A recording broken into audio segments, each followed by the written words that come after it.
ખેડબ્રહ્મા તાલુકાના ગુંદેલ ગામે એક દુકાનદારે બાકીમાં આપેલા સિમેન્ટના પૈસા માંગતા દુકાનદારને બીભત્સ ગાળો બોલી પૈસા નહીં મળે તેવી ધમકીઓ આપી ઘરે આવી મારઝૂડ કરતા તે અંગે ખેડબ્રહ્મા પોલીસ સ્ટેશને બે શખ્સો સામે ફરિયાદ નોંધાવી છે।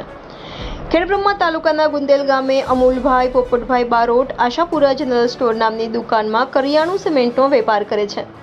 2 માસ અગાઉ ગામના મેહુલભાઈ વસંતભાઈ બારોટ સિમેન્ટ લઈ ગયેલ તેની ઉઘરાણીએ મૂલભાઈએ કરતા મેહુલભાઈ ઉશ્કેરાઈ જઈ અને કહેલ કે તારા ભાઈ લક્ષ્મણભાઈ જોડે હું પૈસા માંગુ છું, તેમાંથી 5000 રૂપિયા બાદ કરી નાખ, બાકીના પૈસા તને હું નહીં આપું, તારાથી થાય તે કરી લે તેમ કહેતા તેમના ઘરે ઉઘરાણી જવાની ફોન ઉપર વાત કરતા મેહુલભાઈ અને આકાશભાઈ બંને ઘરે આવીને બીભત્સ ગાળો બોલી જાનથી મારી નાખવાની ધમકી આપી કુહાડી મારી હતી। આજુબાજુથી બૂમાબૂમ થતા બધા આવી ગયા હતા અને જેમ તેમ કરીને છોડાવ્યા હતા। જતાં બંને ભાઈઓએ જાનથી મારી નાખવાની ધમકીઓ આપી હતી, જેથી બંને ભાઈઓ વિરુદ્ધ ખેડબ્રહ્મા પોલીસ સ્ટેશને ફરિયાદ નોંધાવતા પોલીસે ફરિયાદ નોંધી તપાસ હાથ ધરી છે। રિપોર્ટર જયેશ ઠાકોર સાથે શૈલેષ પટેલ, ઇન્ડિયા 24 ન્યૂઝ, સાબરકાંઠા।